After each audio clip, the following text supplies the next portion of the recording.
बिस्मिल्लाहिर्रहमानिर्रहीम। नाज़रीन, एक नई वीडियो के साथ हाजिर खिदमत हूँ। उम्मीद करता हूँ मेरी इस वीडियो को भी आप पसंद करेंगे, शेयर करेंगे और कमेंट्स बॉक्स में जाके इस पर कमेंट्स करेंगे।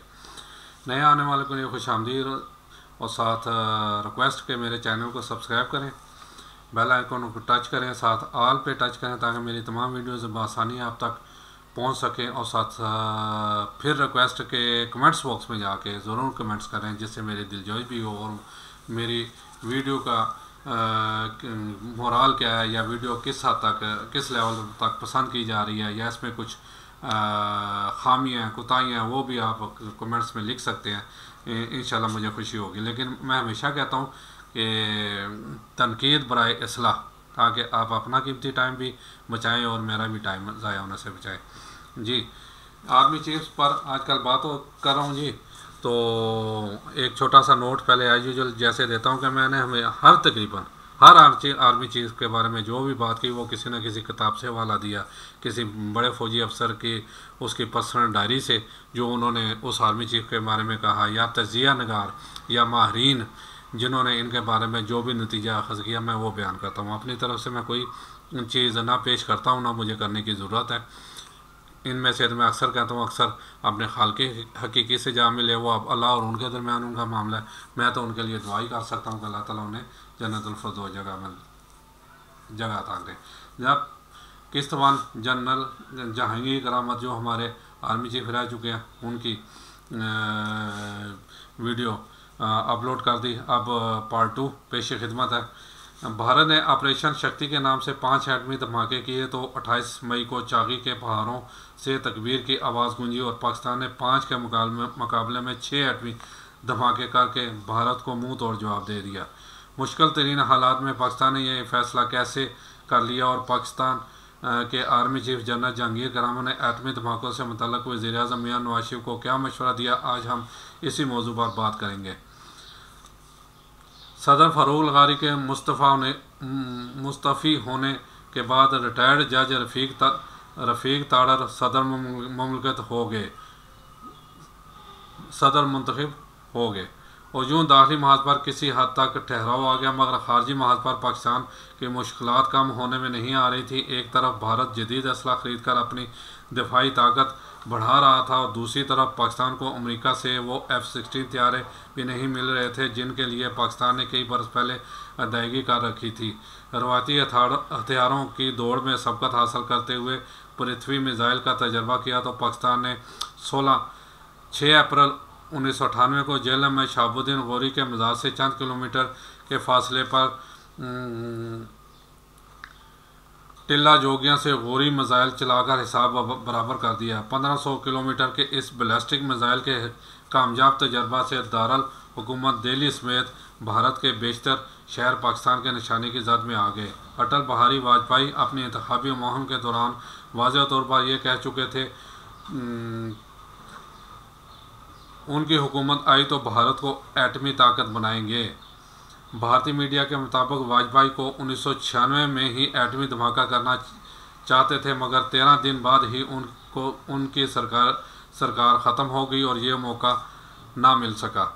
वाजपेयी जब 1998 में दूसरी बार वज़ीर-ए-आज़म बने तो उन्होंने कोई मौका ज़ाया किए बगैर ही एटमी धमाका करने का फ़ैसला कर लिया। वज़ीर-ए-आज़म 18 मई 1998 को कज़ाकिस्तान के शहर अलमाती में थे जब इन्हें भारत के एटमी धमाकों की खबर मिली। वज़ीर-ए-आज़म मियां नवाज शरीफ ने फौरी तौर पर आर्मी चीफ जनरल जहांगीर करामत से रब्ता किया और कहा कि भारत को जवाब देने के लिए एटमी धमाकों की तैयारी करें। आर्मी चीफ जनरल जहांगीर करामत फौरी तौर पर एटमी धमाके करने के लिए तैयार ना थे। इन्होंने वज़ीर-ए-आज़म मियां नवाज शरीफ को कहा, जल्दबाजी में कोई फ़ैसला करने के बजाय सोच लें, आपकी वतन वापसी पर मुस्बत और मनफी पहलुओं पर गौर करके कोई फ़ैसला किया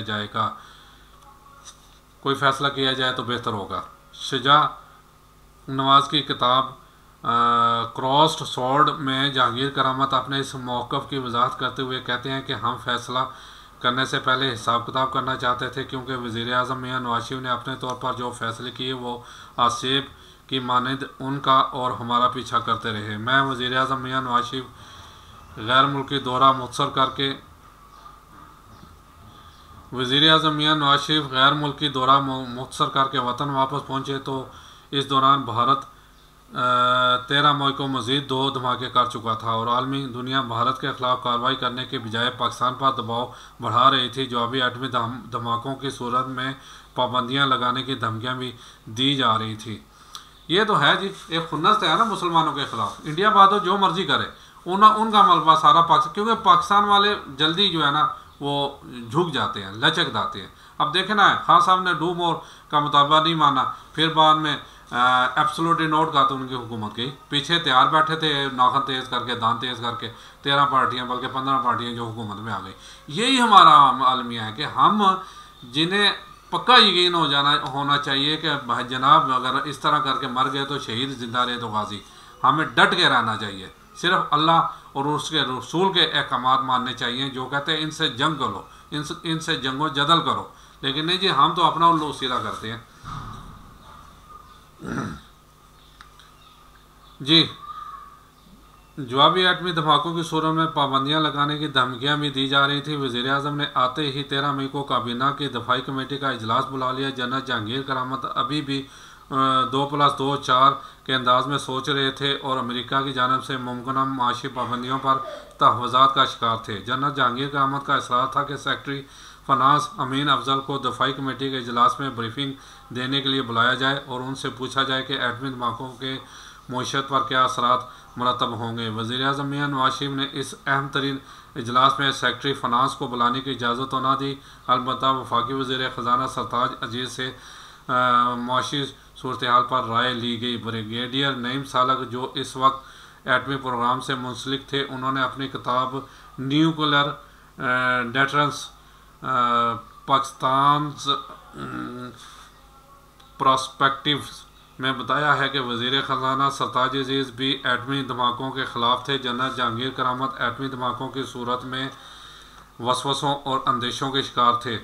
क्रॉस रोड्स के मुसन्नफ़ शुजा नवाज़ का दावा था कि इनकी किताब के लिए जनरल जहांगीर करामत ने खुद तहरीरी जवाब भेजा। उसने अपने मौक़िफ़ की वजाहत करते हुए कहा, सब जानते थे कि धमाकों की सूरत में अमरीकी कानून के मुताबिक पाबंदियाँ ज़रूर लगेंगी। हम चाहते थे कि वज़ीर आज़म मियाँ नवाज शरीफ और दीगर अफराद ये समझे और हमें ये यकीन दहानी भी दरकार थी कि धमाकों के बाद बजट में किसी किस्म की रुकावट आ जाने से ऑपरेशनल इस्तेदाद कार में कमी आए। जनाब ये था असल उसका मसला कि हमारे खर्चे, हमारे जो बजट नहीं रुकना चाहिए, बाकी जो मर्ज़ी हो जाए, इसलिए वो परेशान थे। बिलखुसूस कश्मीर के मामले में ऐसा ना हो, हमें ये यकीन दहानी करवा दी गई और बस यही बात असल बात थी। गोया असल परेशानी दफाई बजट से मुतल्लक थी। मैंने पहले कहा जी, उन्हें अपनी परेशानी थी और वज़ीर आज़म मियाँ नवाज शरीफ ने यकीन दहानी करवा दी कि माशी पाबंदियों के बावजूद दफाई बजट में कोई कमी नहीं आएगी। दफाई कमेटी के इजलास में तीनों मसल्ह अफवाज के सरबराहान के अलावा 3 वफाकी वज़रा को मदऊ किया गया था, जिनमें वज़ीर ख़ारजा गौहर अयूब, वज़ीर दाखिला चौधरी शुजात और वज़ीर ख़जाना सरताज अजीज़ शामिल थे। वज़ीर आज़म मियाँ नवाज शरीफ सहेल वराइज की किताब गद्दार कौन में बनाते हैं कि इस इजलास में जनरल जहांगीर करामत के अलावा नेवल चीफ एयर एडमिरल फसी बुखारी ने भी एटमी धमाकों की मुखालफत की। अलबत्ता पाक फ़ज़ाइया के एयर मार्शल परवेज़ मेहदी कुरैशी ने एटमी धमाकों की हमायत की। जनाब अब देखें आगे क्या होता है जी। अगले रोज़ वफाकी काबीना का इजलास हुआ तो वफाकी काबीना के इजलास में यूँ लगा कि जैसे मियाँ नवाज शरीफ के इर्द गिर्द अमन की फाख्ताओं का बसेरा है। सरताज अजीज़ जिन की राय ये थी कि एटमी धमाके करने के बजाय सूरत हाल से मुआशी तौर पर फ़ायदा उठाने की कोशिश की जाए।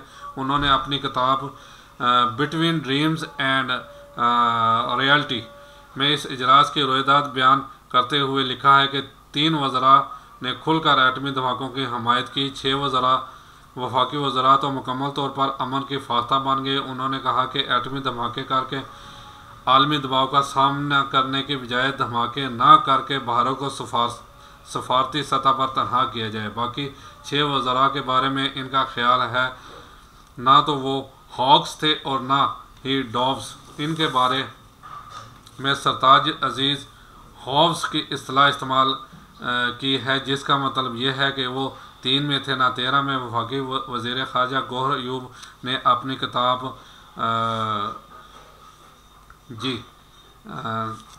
गौहर अयूब ने अपनी किताब glimpses into the corridor of power में अमन की फाख्ताओं के नाम खोल के लिए हैं और बताया है सरताज अजीज़ ही नहीं बल्कि चौधरी निसार, मुशाहिद हुसैन, सैयद और बेगम आबदा हुसैन ने भी एटमी धमाकों की मुखालफत की, मगर साथ ही अजीब व गरीब दावा भी किया है कि खुद नवाज शरीफ भी एटमी धमाकों के हक़ में नहीं थे। असल में जी ये अब वल्लाह आलम अल्लाह ही बेहतर जानता है, क्योंकि इसके बारे में जो डॉक्टर अब्दुल कदीर साहब ने सुहेल वराज के प्रोग्राम में वाज़ेह तौर पे कहा कि नवाज शरीफ और उसकी काबीना भी एटमी धमाकों के करने के हक़ में नहीं थे, ये फ़ौज ने ज़ोर दिया तो ये धमाके हो। मगर असल हकीकत क्या है मैं सब आपके सामने रख लाऊंगी। असल तो अल्लाह ताला की ज़ात जानती है, या उनमें से कुछ बचे हुए हैं जो उस मीटिंग में मौजूद थे तो वो जानते हैं, वो आके सामने आए। ये पर्दे में के पीछे क्या है ये बताना चाहिए जी। बहरहाल वफाकी काबीना ने फैसले का अख्तियार वज़ीर आज़म मियां नवाज शरीफ को दे दिया। अब सूरत हाल ये थी, एक तरफ भारत आंखें दिखा रहा था और वाजपेयी की तरफ से खुलेआम पाकिस्तान पर एटम बम गिराने की मुसलसल धमकी दे रहे थे, और दूसरी जानब एटमी धमाके ना करने के लिए आलमी दबाव बढ़ता जा रहा था। अमरीकी सदर बिल क्लिंटन ने वज़ीर आज़म पाकिस्तान मियां नवाज शरीफ को एटमी धमाके करने से रोकने के लिए $5 अरब की फ़ौजी और मुआशी इमदाद की ऑफ़र की, जिसे ठुकराना आसान ना था। F-16 तैयारे देने का वादा भी किया। जब बात बनती दिखाई ना दी, नायब वज़ीर ख़ारजा स्टोव टॉलबोट और अमरीकी सिपह सलार जनरल एंथनी ज़ैनी को समझाने के लिए भेजा कि एटमी धमाके करने की सूरत में पाकिस्तान को किस किस्म के हालात का सामना कर पड़ सकता है। टॉलबोट ने अपनी किताब इंगेजिंग इंडिया इन मुलाकातों का जिक्र करते हुए लिखा है कि हुकूमत पाकिस्तान की तरफ से तो कोरा जवाब दे दिया गया, जबकि रावलपिंडी के ठंडे मिजाज शख्स यानी आर्मी चीफ जनरल जहांगीर करामत ने अच्छे और नपे तुले अल्फाज में माजरत कर ली। पाकिस्तान एटॉमिक एनर्जी के सरबराह डॉक्टर अशफाक अहमद, जो इन दिनों अमेरिका में थे, वज़ीर आज़म मियां नवाज शरीफ के हुक्म पर वापस आ गए। मियां नवाज शरीफ ने पूछा, अगर हम भारत के जवाब में न्यूक्लियर टेस्ट करना चाहें तो कितना वक्त दरकार होगा? डॉक्टर अशफाक अहमद ने जवाब दिया, सिर्फ 10 दिनों में हम ये टास्क पूरा कर सकते हैं। तमाम तर ख़तरात और आलमी दबाव के बावजूद वज़ीर आज़म मियां मोहम्मद नवाज शरीफ ने कौम की तर्जुमानी करते हुए एटमी धमाके करने का फ़ैसला कर लिया। 18 मई को पाकिस्तान एटॉमिक एनर्जी को इस फैसले से आगाह कर दिया गया और पहले से बलूचिस्तान के ज़िला चागी में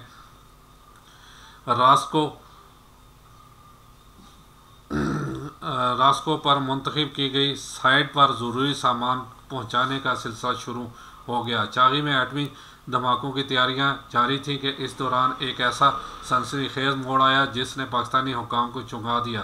24 मई 1998 को PIA की परवाज़ 544 जो बलूचिस्तान के शहर तुर्बत से कराची जा रही थी, इसे हाईजैक कर लिया गया। त्यारा अगवा करने वालों का मुतालबा था पाकिस्तान चागी में एटमी धमाके करने का फ़ैसला वापस ले ले। हाईजैकर्स ने गन पॉइंट पर जहाज़ के पायलट को कहा कि ये त्यारे को भारत ले जाया जाए। फोकर त्यारे के पायलट ने कमाल होशियारी और समझदारी से काम लेते हुए इस त्यारे को हैदराबाद एयरपोर्ट पर उतार दिया और हाईजैकर्स को बताया कि हम भारत के भोज एयरपोर्ट पर लैंड कर चुके हैं। वहां पर पहले से मौजूद पुलिस और फौज के कमांडोज ने हमले के रूप में दाखिल होकर न सिर्फ इन हाईजैकरों को गिरफ्तार कर लिया बल्कि यरगमाल मुसाफिरों को भी रिहा करवा लिया गया। एटमी धमाकों की तैयारियां मुकम्मल हो चुकी थी। 25 मई को टनल सील कर दी गई और वज़ीर आज़म मियां नवाज शरीफ को बता दिया गया कि अब एटमी धमाके महज एक बटन दबाने की दूरी पर है। इस दौरान अमरीकी सदर बिल क्लिंटन की आखिरी टेलीफोन कॉल आई तो वज़ीर आज़म मियां नवाज शरीफ ने कोई लगी लिपटे बगैर कहा, मैं आपको मायूस करने पर माज़रत खा हूँ, मगर मेरे पास एटमी धमाका करने के सिवा कोई चारा नहीं। एक और मुश्किल ये थी कि एटमी धमाकों का बटन कौन दबाए। एटमी धमाकों की तमाम तर तैयारियाँ पाकिस्तान एटॉमिक एनर्जी ने की थी और इसमें डॉक्टर अब्दुल कदीर ख़ान की कोटा रिसर्च लेबॉर्ट्री का कोई अमल दखल ना था। देखें ये जाती है यहाँ पे, यानी भुट्टो ने और डॉक्टर अब्दुल कदीर ख़ान ने वो सारा कुछ चोरी किया फ्रांस से। फ्रांस में आखिरी दम तक मतलूब थे डॉक्टर अब्दुल कदीर, और पाकिस्तान में भी उसने बहुत काम किया। एंड पे यहाँ पे जो है ना, यानी ये जिसने भी किताब में लिखा जो उसे बिल्कुल दूर में से मक्खी की तरह बाहर निकाल लिया। हालांकि उसका बहुत किरदार है इस मामले में, उसका और भुट्टो का, जुल्फ़िकार अली भुट्टो का बहुत किरदार है, हम वो फरामोश नहीं कर सकते। आखिर ये फैसला हुआ कि नौजवान साइंसदान मोहम्मद अरशद, जिन्होंने ट्रिगर का मैकेनिज़्म बनाया है एटमी धमाकों के लिए बटन भी वहीं दबाएं। हालांकि यहाँ पे डॉक्टर कदीर ख़ान मेरे हिसाब से हक उनका बनता था, उन्हें कहा जाता है जनाब ये काम आप करें, लेकिन असल में वो कुछ लगती वगैरह भी होती है ना, लगती फपती जिसे कहते हैं। 28 मई 1998 को दोपहर 3:16 पर रास्को के काले पहाड़ एटमी धमाकों की शिद्दत से सफ़ेद हो गए और फ़ज़ा नारे तकबीर के नारों से गूंज उठी। 30 मई को एक और एटमी धमाका किया गया और यूँ 5 एटमी धमाकों के मुकाबले में पाकिस्तान ने 6 एटमी धमाके करके कौम का सर फ़ख्र से बुलंद कर दिया। एटमी धमाकों के बाद दाखिली सियासत के महाज पर कई मज़ीद धमाके होना अभी बाकी थे। वज़ीर आज़म ने पहला धमाका तो DGISI लेफ्टिनेंट जनरल रसीम राना से इस्तीफ़ा लेकर किया। DGISI के ख़िलाफ़ चार्जशीट में एक नुक्ता ये भी था कि वो भारत के एटमी धमाकों की पेशगी इतला देने में नाकाम रहे थे। ये है तो जी, अगर उन्हें देने चाहिए थे। देखिए ये इंटेलिजेंस जमा तो इनका काम ही यही है, सिर्फ यही है। अगर ये भी नहीं किया तो फिर क्या फ़ायदा इनका। दूसरा धमाका 6 अक्टूबर 1998 को तब हुआ जब आर्मी चीफ जनरल जहांगीर करामत ने लाहौर के नेवल स्टाफ कॉलेज में खिताब करते हुए नेशनल सिक्योरिटी कौंसल के क़याम की तजवीज़ दे दी। नेशनल सिक्योरिटी कौंसल के ज़रिए मुतय्यन करदार की ख्वाहिश नई ना थी। इससे कबल जनरल असलम बेग ने मोहतरमा बेनज़ीर भुट्टो को यही तजवीज़ दी जिसे मुस्तरद कर दी गया। इससे पहले बताया जा चुका है फारूक लगारी ने मोहतरमा बेनज़ीर की हुकूमत ख़त्म करने के बाद निगरान सेटअप में भी सबसे पहला काम यही किया कि नेशनल सिक्योरिटी कौंसल बनाई, जिसे नवाज शरीफ ने ख़त्म कर दिया। नेशनल सिक्योरिटी से मुतल्लिक़ ये बयान आर्मी चीफ जनरल जहांगीर करामत की महज स्लिप ऑफ टंग ना थी, बल्कि आर्मी चीफ ने यह बात बहुत सोच समझ कर कही थी। बात दरअसल ये थी, army chief general Jahangir Karamat lieutenant general Ali Kuli Khan को अपना जानशीन बनाना चाहते थे और 6 अक्टूबर 1998 की धमाका खेज तकरीर से 2 दिन पहले वज़ीर आज़म मियाँ नवाज शरीफ और वज़ीर आला पंजाब मियाँ शहबाज शरीफ से अगले आर्मी चीफ की तैनाती के मुताल्लिक़ बात करना चाहिए। मियाँ नवाज शरीफ ने जनरल जहांगीर करामत की तरफ से मुफ्त के मशवरे का बहुत बुरा मनाया और साफ कह दिया कि नए आर्मी चीफ की तैनाती का फ़ैसला आर्मी चीफ ने करना है, इसकी ज़रूरत नहीं। यानी ये वज़ीर आज़म की है ना, वो करता है, इसलिए उसे ये वो करना, आप इसे छोड़ दें, ये हम जाने, हमारा काम जाने। मियाँ नवाज शरीफ का जनरल करामत को कोरा जवाब जनरल जहांगीर करामत को इस गैर मुतवक्का जवाब से धचका लगा और नेशनल सिक्योरिटी कौंसल की बात दरअसल मियाँ नवाज शरीफ को पैगाम देने के लिए कही गई, जो उल्टा गले पड़ गई। अगले रोज़ वज़ीर आज़म मियाँ नवाज शरीफ ने मुत्तहिदा अरब अमारात के वज़ीर दफ़ा शहज़ादा मोहम्मद को मरी में ज़हराने पर बुला रखा था। आर्मी चीफ जनरल जहांगीर करामत को भी वहीं पर तलब कर लिया गया। तकरीब ख़त्म होने पर वज़ीर आज़म मियाँ नवाज शरीफ जनरल जहांगीर करामत को अलहदा कमरे में ले गए। मियाँ नवाज शरीफ ने लगी लिपटी रखे बगैर जनरल जहांगीर करामत से इस्तीफ़ा मांग लिया। जनरल जहांगीर करामत इस मुलाकात के बाद घर लौट आए। अब उनके पास 2 ही रास्ते थे, या तो मार्शल लगाकर वज़ीर आज़म मियाँ नवाज शरीफ को घर भेज दें या फिर चुपचाप मुस्तफ़ा यानी इस्तीफ़ा देकर खुद घर चले जाएं। जनरल जहांगीर करामत ने खुद घर जाने का फ़ैसला कर लिया। नए आर्मी चीफ की तैनाती से कबल लंदन से चंद सहाफ़ियों ने आर्मी हाउस फ़ोन करके पूछा, जनरल साहब नेशनल सिक्योरिटी कौंसल से मुतल्लिक़ आपका बयान ज़ाती राय थी या फ़ौज की इज्तिमाई सोच? जनरल जहांगीर करामत ने कहा, आर्मी चीफ अपनी ज़ाती राय का इजहार नहीं करता, वो फ़ौज की इज्तिमाई राय की तर्जुमानी करता है। जनरल जहांगीर करामत रिटायरमेंट के बाद मशरूफ़ दौर में पाकिस्तान के सफ़ीर के तौर पर अमेरिका में काम करते रहे। बाद एक अमेरिकी अखबार ने इन पर यह इल्ज़ाम भी लगाया कि उन्होंने शुमाली कोरिया से रिश्वत के तौर पर $3 मिलियन लिए। वाशिंगटन पोस्ट ने 6 जुलाई 2011 को शाया होने वाली एक रिपोर्ट में डॉक्टर अब्दुल कदीर खान के हवाले से दावा किया कि उनके पास वो ख़त मौजूद है जिसके मुताबिक न्यूक्लियर टेक्नोलॉजी जल्द मुंतकिल करने के लिए शुमाली कोरिया ने जनरल जहांगीर करामत को $3 मिलियन, जबकि लेफ्टिनेंट जनरल जुल्फ़िकार खान को $5 लाख और हीरों का सेट बतौर रिश्वत दिया। मगर दोनों फौजी अफसरों ने इन इल्ज़ामात को बेबुनियाद और गलत करार दे दिया। जनरल जहांगीर करामत के मुस्तफ़ा होने पर एक जनरल ने एहतजाज करते हुए कहा कि आपने खामोशी से घर जाने का फ़ैसला क्यों किया और हमें इस हुकूमत का बंदोबस्त करने की इजाज़त क्यों ना दी। यह जनरल कौन था, इस पर बात होगी अगली किस्त में इंशाल्लाह। जनाब ज़ाहिर है बीच में होते हैं ऐसे डाउट, उन्होंने गुस्से का इज़हार किया होगा, हमें मौका देते हैं यानी हम वही मार्शल लगा देते हैं। लेकिन मेरा ख्याल है जनरल जहांगीर करामत ने अक्लमंदी से काम दिया था। जनाब ये तो जनरल जहांगीर करामत की स्टोरी है। अब इंशाल्लाह अगली किस्त में हाज़िर होंगे जी। उस वक्त तक के लिए इजाज़त दीजिए। अस्सलाम वालेकुम वरहमतुल्लाहि वबरकातुहू।